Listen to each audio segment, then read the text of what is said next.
नमस्कार जय जगन्नाथ दर्शक बंधु ओएसएस कंसल्टेंट यूट्यूब चैनल को आपण मानक स्वागत। इलेक्शन समय बीजेपी तार मैनिफेस्टो प्रकाश करथिला जे जदि बीजेपी ओडिशा रे सरकार गठन करुची तो सरकार को आसिला परे बीजेपी प्रति महिला को 50,000 टंका लेखाएं सहायता राशि प्रदान करिवो, जोटा कि सुभद्रा योजना अंतर्गत। बीजेपी सरकार गठन होला परे ओडिशा रे लोकमानक भितरे गोटे कल्पना जल्पना चलीथिला कि केबे आसीबो ए योजना, कौन रहिबो यार रूपरेख, को माने आवेदन करि परिबे, केमिति आवेदन करिबे, नियमावली कौन रहिबो, एमिति बहुत किछि लोकमान मध्यरे डाउट चलीथिला। आज से सब जिनसर अंत घटिछि। आज मोहन सरकार तरफरु सुभद्रा योजना पई एसओपी फाइनाली आसी जाइछि।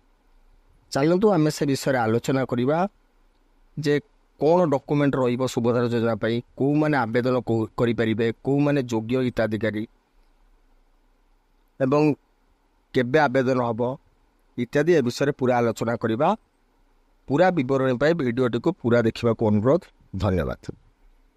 विधानसभा गृह रे माननीय मुख्यमंत्री श्री मोहन चरण माझी को घोषणा ता 23/8/2024।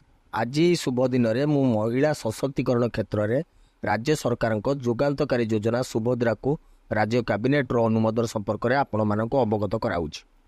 22 अगस्त 2024 तारिख में लोकसेवा भवन में आयोजित होता राज्य कैबिनेट बैठकर निष्पत्ति अनुଯାयी यह योजना आर्थिक वर्ष 2024-25 आरंभ हो 2028-29 आर्थिक वर्ष पर्यंत कार्यकारी होब।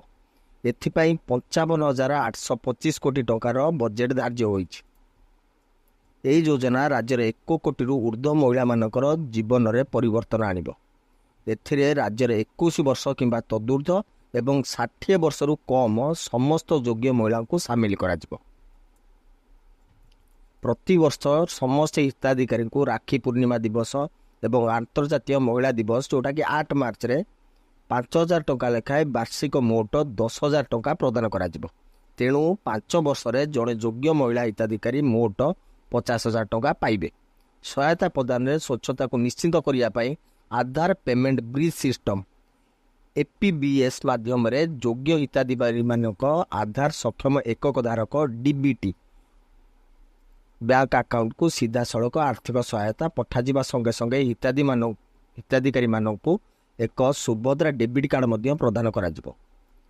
डिजिटल कारोबार को प्रोत्साहित करने राज्यर प्रत्येक ग्राम पंचायत एवं अर्बान लोकाल बॉडी रे सर्वाधिक परिमाण डिजिटल कारोबार करितबा 100 जन हिताधिकारी को चिन्हट करा जाई अतिरिक्त 500 टंका प्रोत्साहन राशि रूपे प्रदान करा दिबो। आम सरकार अंत्योदय रे विश्वास करे। तेणु आर्थिक स्वच्छल वर्गर महिला, सरकारी चाकरी करथुवा महिला और आयकर प्रदान करथुवा महिला माने एही योजना रे शामिल हेबा पई योग्य व्यवस्था हेबे नाही। एतद व्यतीत कौन से सरकारी योजना रे मासिक 1500 टंका किंबा तदूर्ध्व अथवा वार्षिक 18,000 टंका किंबा तदूर्ध्व सहायता राशि पाउथुवा महिला माने सुभद्रा योजना रे शामिल हेबा पई योग्य विवेचित हेबे नाही। एही योजना रे अंतर्भुक्त हेबा पई महिला माने अंगनवाड़ी केंद्र, ब्लॉक कार्यालय, मो सेवा केंद्र, जनसेवा केंद्र इत्यादि रे मागणारे उपलब्ध फॉर्म पूरण करी आवेदन करि परिबे। सुभद्रा पई एक कॉल सेंटर मध्य कार्यक्रम हेबो। यार कार्यकारिता एवं तदारक करने को महिला एवं शिशु विभाग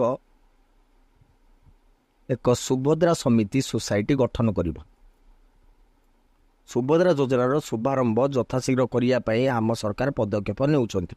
राज्य कैबिनेटर यही दूरदृष्टि संपन्न सुदूर प्रसारी निष्पत्ति सरकार द्वारा जनसाधारण को दिया प्रतिश्रुति को पूर्ण करने, सुभद्रा योजनार सफल कार्यान्वयन एवं रूपायन पाई एवं यही योजनार जेपरि कौन योग्य महिला वंचित न होती से मुझे पवित्र गृह में आपण मानक सक्रिय सहयोग कामना करुछि। ये थिला कैबिनेट बैठक में होइतिबा निष्पत्ति। एबे चलंतु आमे जानिबा जे एथरे कौन एसओपी आमको कहूँ डिटेल ता विषय में डिटेल बुझीदबा। जमीती आमर बयस सीमा देखुले बयस सीमा आमर रही 21 रु 60 तो आम बुझा दरकार 21 वर्षटा आमर इलिजिबल रहिबो। 21 वर्षटा आमर इलिजिबल रहिबो किंतु 60 वर्ष पर्यंत କିନ୍ତୁ 60 ବର୍ଷର ଲୋକଟି ଇଲିଜିବୁଲ୍ ରହିବନି, ମାନେ 59, ମାନେ ରହିଲା 21ରୁ 59 ବର୍ଷର ମହିଳା ପାଇପାରିବେ ଏ ଟଙ୍କା। ଡିବିଟି ମାଧ୍ୟମରେ ମହିଳାଙ୍କ ଆକାଉଣ୍ଟକୁ ଯିବ ଟଙ୍କା। ଡିବିଟି ମାନେ ହେଲା ଡାଇରେକ୍ଟ ବେନିଫିଟ୍ ଟ୍ରାନ୍ସଫର। ଡିବିଟିରେ ଯେଉଁ ଆକାଉଣ୍ଟ ଆପଣଙ୍କର ଲିଙ୍କ ଥିବ ସେ ଆକାଉଣ୍ଟକୁ ଅଟୋମେଟିକ୍ ଟଙ୍କା ଯିବ। 1 କୋଟିରୁ ଅଧିକ ମହିଳା ଏହା ଦ୍ୱାରା ଲାଭବାନ ହେବେ। କିଛି ଦିନ ପୂର୍ବରୁ ଗୋଟେ ଗୁଜବ ବ୍ୟାପୁଥିଲା ଯେ 10,000 ଲୋକ ହିଁ କେବଳ ପାଇପାରିବେ, ସେଇଟା ଭୁଲ କଥା। 1 କୋଟିରୁ ଅଧିକ ମହିଳା ସରକାରଙ୍କ ତରଫରୁ କ୍ଲିୟର କରାଯାଇଛି କି 1 କୋଟିରୁ ଅଧିକ ମହିଳା ଏହା ଦ୍ୱାରା ଲାଭବାନ ହେବେ। ପ୍ରତିବର୍ଷ ରାକ୍ଷୀ ପୂର୍ଣ୍ଣିମା ଅନ୍ତର୍ଜାତୀୟ ମହିଳା ଦିବସରେ ମିଳିବ ଟଙ୍କା, ମାନେ 5,000 5,000। ଆପଣ ରାକ୍ଷୀ ପୂର୍ଣ୍ଣିମାରେ 5,000 ପାଇବେ, ଆନ୍ତର୍ଜାତୀୟ ମହିଳା ଦିବସରେ 5,000 ପାଇବେ। ତ ବର୍ଷକୁ ହେଲା କେତେ? 5 + 5 10,000। ତ ଏମିତି 5 ବର୍ଷ, 10 × 5 50,000। ପ୍ରତି ପଞ୍ଚାୟତରେ 100 ହିତାଧିକାରୀଙ୍କୁ ପୁରସ୍କାର ଦିଆଯିବ, ଯେଉଁଟାକି ଆମେ ପଢ଼ିଥିଲେ ଏସ୍ଓପିରେ। ଯେଉଁମାନେ ବେଶୀ ଅନଲାଇନ୍ରେ ଟ୍ରାଞ୍ଜାକ୍ସନ୍ କରିବେ, ମାନେ ଯେମିତି ମୋବାଇଲ ରିଚାର୍ଜ ହେଉ କି ଅନଲାଇନ୍ରେ ଆପଣଙ୍କର ସପିଂ କରିବା ଆଉ ଇତ୍ୟାଦିରେ ଯେଉଁମାନେ ଖର୍ଚ୍ଚ କରିବେ, ଅନଲାଇନ୍ ଯେଉଁମାନେ ଖର୍ଚ୍ଚ କରିବେ, ସେଗୁଡ଼ା 100 ଜଣ ହିତାଧିକାରୀଙ୍କୁ ପ୍ରତି ପଞ୍ଚାୟତରେ ଚିହ୍ନଟ କରାଯିବ। ତାକୁ 500 ଟଙ୍କା ଲେଖାଏଁ ଏକ୍ସଟ୍ରା ମିଳିବ ପୁରସ୍କାର ସ୍ୱରୂପ। ଆଉ ସୁଭଦ୍ରା ଯୋଜନା ପାଇଁ ଗୋଟେ କଲ୍ ସେଣ୍ଟର ହେବ, ଗୋଟେ ଟୋଲ୍ ଫ୍ରି ନମ୍ବର ରହିବ। ଯେମିତି ସବୁ ଯୋଜନାରେ ଗୋଟେ ଗୋଟେ ଟୋଲ୍ ଫ୍ରି ନମ୍ବର ରୁହେ, ସେମିତି ସୁଭଦ୍ରା ଯୋଜନା ପାଇଁ ବି ଗୋଟେ କଲ୍ ସେଣ୍ଟର ରହିବ, ଟୋଲ୍ ଫ୍ରି ନମ୍ବର ରହିବ। ତା ପାଇଁ ଆପଣଙ୍କର ଯାହା ବି ସୁବିଧା ଅସୁବିଧା ଅଛି ଆପଣ ସିଧାସଳଖ କଲ୍ କରି ସେ ବିଷୟରେ, ଯୋଜନା ବିଷୟରେ ଜାଣିପାରିବେ, କିଛି ସୁବିଧା ଅସୁବିଧା ଜଣାଇ ବି ପାରିବେ। ଅଙ୍ଗନବାଡ଼ି କେନ୍ଦ୍ର, ବ୍ଲକ ଅଫିସ, ଜନସେବା କେନ୍ଦ୍ରରେ ଆବେଦନ କରିପାରିବେ। ତାମାନେ ଏଥିରୁ ଆମେ ଏଇ ଜିନିଷ ଜାଣୁଛନ୍ତି କି ଏଥିପାଇଁ କୌଣସି ପବ୍ଲିକ ପୋର୍ଟାଲ ରହିବ ନାହିଁ। ଯେମିତି ଆମେ ପବ୍ଲିକଲି ଆବେଦନ କରୁଥିଲେ, ସେମିତି ମାନେ କେଉଁ ବି ଲୋକ ଡାଇରେକ୍ଟ ଇଣ୍ଟରନେଟ୍ ଯେଉଁମାନେ ୟୁଜ୍ କରୁଛନ୍ତି ଡାଇରେକ୍ଟ ଖୋଲିକି ଇଣ୍ଟରନେଟ୍ ଡାଇରେକ୍ଟ ଲଗ୍ଇନ୍ କରିକି ଆପ୍ଲାଏ କରୁଥିଲେ, ସେମିତି କରିହେବ ନାହିଁ। ନା ଅଙ୍ଗନବାଡ଼ି କେନ୍ଦ୍ର, ବ୍ଲକ ଅଫିସ, ଜନସେବା କେନ୍ଦ୍ର କି ମୋ ସେବା କେନ୍ଦ୍ର, ସେଟା ଆବେଦନ କରିବା ମାନେ ସେମାନଙ୍କୁ ତାଙ୍କର ପୋର୍ଟାଲ ଅଛି, ସେ ପୋର୍ଟାଲକୁ ଲିଙ୍କ ପ୍ରୋଭାଇଡ଼ କରାଯିବ। ସେମାନେ ସେ ପୋର୍ଟାଲ ମାଧ୍ୟମରେ ଲୋକମାନଙ୍କର ଆବେଦନ କରିପାରିବେ। ଏଟା ପବ୍ଲିକଲି ହେଇପାରିବ ନାହିଁ। ଆପଣଙ୍କୁ ଅଙ୍ଗନବାଡ଼ି ସେଣ୍ଟର ହେଉ, ନହେଲେ ବ୍ଲକ ଅଫିସ ହେଉ, ନହେଲେ ଜନସେବା କେନ୍ଦ୍ର ହେଉ, ତାର ଆପଣଙ୍କୁ ହେଲ୍ପ ନେବାକୁ ପଡ଼ିବ। ପ୍ରତିବର୍ଷ 2 ଥର 5 ବର୍ଷ ପର୍ଯ୍ୟନ୍ତ ଦିଆଯିବ ସହାୟତା ରାଶି। ଏ ତ ଆପଣଙ୍କୁ ବୁଝେଇ ଦେଇଥିଲି। ଆଉ ଡିଜିଟାଲ କାରବାରକୁ ପ୍ରୋତ୍ସାହନ ପାଇଁ ମିଳିବ ଅତିରିକ୍ତ ସହାୟତା, ଏ ବି ଆପଣଙ୍କୁ କହିଥିଲି। ବର୍ତ୍ତମାନ ଆମେ ଦେଖିବା କି କେଉଁମାନେ ଏଥିରୁ ବଞ୍ଚିତ ରହିବେ, ଯେ କେଉଁମାନେ ଯୋଗ୍ୟ ଅଯୋଗ୍ୟ। ଆର୍ଥିକ ସ୍ୱଚ୍ଛଳ ବର୍ଗର ମହିଳା ପାଇପାରିବେନି ସୁଭଦ୍ରା ସହାୟତା। ଆର୍ଥିକ ସ୍ୱଚ୍ଛଳ ବର୍ଗ, ଆର୍ଥିକ ସ୍ୱଚ୍ଛଳ ବର୍ଗ ମାନେ କ'ଣ? APL, above poverty line. ଆମର କାଟାଗୋରୀ 2 ଭାଗରେ ବିଭକ୍ତ ହୋଇଛନ୍ତି ଲୋକ, ଗୋଟେ APL, ଗୋଟେ BPL। Below poverty line, above poverty line. ଗରିବର ସୀମାରେଖା ଉପରେ, ଗରିବର ସୀମାରେଖା ତଳେ। ଆଗରୁ ତ BPL କାର୍ଡ଼ ଥିଲା, ବର୍ତ୍ତମାନ ତ BPL କାର୍ଡ଼ ନାହିଁ, ବର୍ତ୍ତମାନ ରାସନ କାର୍ଡ଼ ଅଛି। ତ ବର୍ତ୍ତମାନ ରାସନ କାର୍ଡ଼ ଥିବା ଲୋକ ହିଁ, ଏଥିରୁ ଆମକୁ ଏଇଆ ଜଣାପଡ଼ୁଛି କି ରାସନ କାର୍ଡ଼ ଥିବା ଲୋକ ହିଁ ସୁଭଦ୍ରା ଯୋଜନାରେ ଆବେଦନ କରିପାରିବେ, ମାନେ ମହିଳା ଜଣେ ଆବେଦନ କରିପାରିବେ। ସରକାରୀ ଚାକିରି କରୁଥିବା ମହିଳା ପାଇବେନି ସୁଭଦ୍ରା ସହାୟତା। ଯଦି କୌଣସି ମହିଳା ଗଭର୍ଣ୍ଣମେଣ୍ଟ ସର୍ଭିସ୍ କରିଥାନ୍ତି, ସେ ରାସନ କାର୍ଡ଼ରେ ଥାଉ କି ନଥାଉ ତାଙ୍କ ନାଁ, ଏମିତିରେ ତ ନିୟମ ଅନୁଯାୟୀ ତ ସରକାରୀ ଚାକିରି କରୁଥିଲେ ରାସନ କାର୍ଡ଼ରେ ନାଁ ରହିପାରିବନି।